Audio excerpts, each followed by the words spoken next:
Hai, Assalamualaikum dan selamat sejahtera. Selamat datang ke channel kami, Increase World. First of all, aku nak minta maaf sebab video minggu ni agak lambat sikit. Aku sebenarnya sebab sekarang ni aku buat dua kerja, so agak terhad lah masa aku. Tapi apa pun aku enjoy buat channel ni dan enjoy share cerita-cerita ni dengan korang. So harap korang boleh stay dan subscribe. Jangan lupa untuk tekan butang notification sekali supaya korang takkan ketinggalan video-video terbaru daripada kami tiap-tiap minggu. So tanpa membuang masa lagi, jom kita ke video yang seterusnya.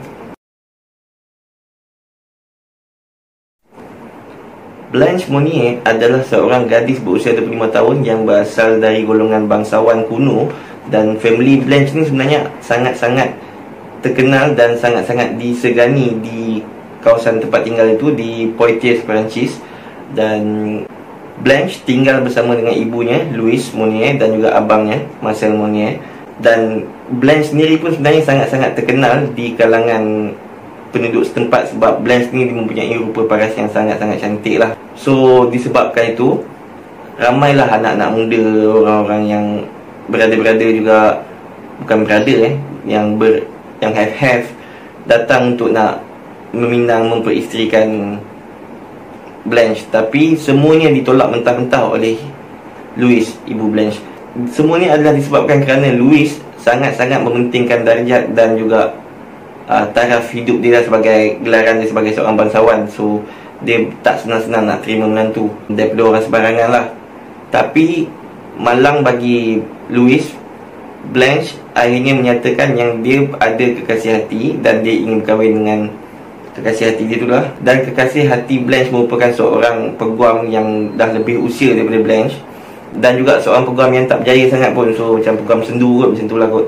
So kalau orang yang ada-ada pun minang Louise tolak, apatah lagi seorang peguam yang dah lanjut usia. So memang confirm lah ditolak oleh Louise. Tapi Blanche dia tak nak sebab yang lain-lain tu mungkin tak apalah kalau tolak. Tapi yang ini dia punya boyfriend dia punya kekasih dia. So dia cakap dia nak juga. So Louise larang Blanche. And disebabkan larangan Louise ni, Blanche akhirnya dia keluar tiap-tiap malam untuk berjumpa dengan kekasih dia tu. Dia menyelinap keluar lah. Dan bila Louise dapat tahu, tentunya akan jadi pergaduhan lah di antara mereka. Dia bertekak. Dan hinggalah pada satu hari akhirnya Blanche dilaporkan hilang. Tak tahu ke mana. Ada setengah version lagi cakap mati, meninggal kan. Tapi ni dilaporkan hilang, diorang tak tahu ke mana. Dan Louise, Marcel, abang dia tu pun semua bersedih lah mencari dia kat mana. Dan lama-kelamaan akhirnya cerita tu diam macam itu je.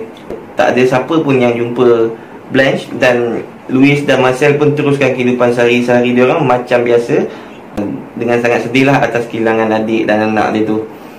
Hinggalah pada satu hari 25 tahun kemudian, pejabat polis di Poitiers, Perancis tu menerima satu surat layang yang bertulis ada seorang nenek yang tinggal di loteng rumah Monnier, dan dia hidup dalam keadaan yang sangat-sangat uzur, sangat-sangat teruk lah, busuk tempat tu. Dan tuan patut pergi siasat lah. Katanya keluarga Monnier ni ada menyimpan rahsia yang ramai orang tak tahu. Polis pada mula-mulanya dia orang tak yakin sangat pun betul ke ni, sebab macam yang aku cakap tadi, keluarga Monnier sangat-sangat disegani dan dihormati lah dengan bantuan. Dia selalu bagi bantuan dia semua derma. So tapi polis rasa itu adalah tugas dia. So dia pun pergi. Dia orang sampai kat rumah Monnier, dia betul pintu dan tunjukkan surat tu dekat Louise. Cakap ni ada surat sampai ni, kita orang just nak kena cek-cek lah, lakukan rutin macam biasa je kot. Dan keluarga Monnier sangat-sangat memberi kerjasama lah pada masa tu. Dia cakap okey, tak ada masalah, masuk, kau boleh dah cek apa-apa je kot, macam tu. Dan selepas menggeledah semua tempat di rumah Monnier, polis tak jumpa apa-apa. And masa nak balik, masa tengah berbual dengan Louise, dia macam, polis tu macam minta maaf, tak ada apa, so minta maaf lah ganggu puan semua ni. Tiba-tiba kawan polis tu dekat sebelah tu, dia terpandang ada satu tangga yang menghala terus naik ke atas, tingkat 3, menghala terus ke loteng, dan ada satu pintu. So dia terus secara spontan dia cakap, tu pintu apa? Dan dia cakap, oh tak ada apa, tu pintu store je, kita orang buat simpan-simpan barang-barang ni, barang-barang buruk je, macam tu je lah. So polis cakap macam, oh kalau macam tu boleh tak kita orang pergi jenguk sekejap, jelas alang-alang kita orang dah kat sini kan. So macam itu je lah tempat yang kita orang tak tengok lagi pun. Dan kali ni keluarga Monnier, Louise cakap tak boleh, korang tak boleh tengok kat situ. So polis pun cakap, korang kena buka pintu tu kot. So keluarga Monia pula cakap tak nak. So dia orang bercakap sekejap kat situ, dan sampailah polis cakap, korang tolong jaga dia orang ni jap, aku nak naik atas tengok. So masa polis naik, Polis tu sampai je dekat depan pintu tu, dia terbau bau busuk yang amat sangat. Dia cakap memang dia sampai tak boleh nak berdiri lah kat depan tu. Tapi dia pecahkan mangga kat situ. And then bila dia buka pintu je, kelihatan seorang wanita tua yang tinggal tulang. Dan polis tu cakap lah sendiri dalam kenyataan statement polis tu, ada macam seakan kerak-kerak keliling perempuan tu. Perempuan pula duduk di rantai, di katil dekat ni, dan bilik tu gelap, tak ada cahaya yang masuk pun. Tingkap yang sepatutnya ada cahaya matahari masuk dah dipaku dengan papan. So polis ni sambil tutup hidung, dia pergi, dia pecahkan papan yang tutup dekat tingkap tu. So bila papan tu pecah je, perempuan yang dihantar tadi tu terus macam takut dia, sebab perempuan tu dah tak pernah tengok cahaya matahari selama 25 tahun. Dan perempuan itu adalah Blanche Monnier.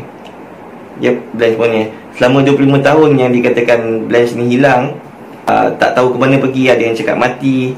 Sebenarnya apa yang terjadi adalah bila dia orang bertekak last kali tu, Louis cakap dekat Blanche, dia cakap, selagi kau tak nak tinggalkan boyfriend kau tu, kau takkan keluar dari bilik ni, daripada loteng tu lah. So Louis, seorang kekasih yang setia, dia tak nak, dia cakap dia tak mengaku pun dia nak tinggalkan boyfriend itu, sebab dia nak dengan boyfriend tu jugalah, dengan kekasih dia tu. So macam tu lah, Blanche dikurung dan dibagi sisa-sisa makanan. Dan ada kalanya Blanche dia terpaksa makan serangga yang ada kat keliling dia. Dia just macam tak mati ke bulu je, sebab ada makanan sikit-sikit yang ada untuk dia, itu je. Dan dia tak dapat tengok cahaya matahari. Dan walaupun selepas kekasih dia tu mati, selama lebih kurang 11 tahun selepas daripada tarikh dia dikurung tu, 1875 tu, 11 tahun lepas tu kekasih dia mati, Louis tetap tak lepaskan anak dia pun. Dia buat tak tahu je. Blanche confirm lah tak tahu pasal kematian boyfriend dia apa semua tu kan. So dia orang dah terbiasa hidup macam tu, dan terus hidup macam tu dah sampai 25 tahun. Dan ketika ditemui, berat badan Blanche dikatakan tak sampai pun 25 kilogram. Selepas kejadian tu kecoh, so orang ramai datang sebab nak marah family ni kenapa buat macam tu, orang awam lah kan. So dia orang macam kecam lah, tapi zaman tu tak ada internet, so dia orang kecam berdepan. And benda tu buatkan Louis, ibu Blanche ni tadi, dia dapat serangan sakit jantung dan dia mati hanya selepas 15 hari daripada Blanche ditemui. So maksudnya Louis tak sempat berdepan apa-apa hukuman pun, macam penjara atau tuduhan apa-apa pun. Dia tak sempat berdepan apa pun, dia mati. Abang Louis macam mana pun disabitkan kesalahan, tapi tak lama selepas tu pun dia dibebaskan sebab doktor sahkan dia ada sakit mental. So walaupun ramai yang tak setuju masa tu, tapi hakim dah cakap macam tu. So Marcel dibebaskan.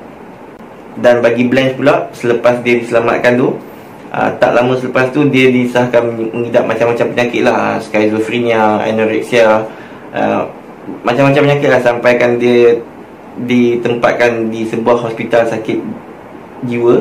Dan dalam hospital tu pun orang pihak-pihak hospital bagi tahu yang dia kadang-kadang dia suka bogel tak tentu masa, ikut suka dia suka bogel lah, sebab mungkin dah terbiasa bogel selama 25 tahun tu. Dia tak dibenarkan berpakaian pun, dia memang terbogel dalam bilik tu.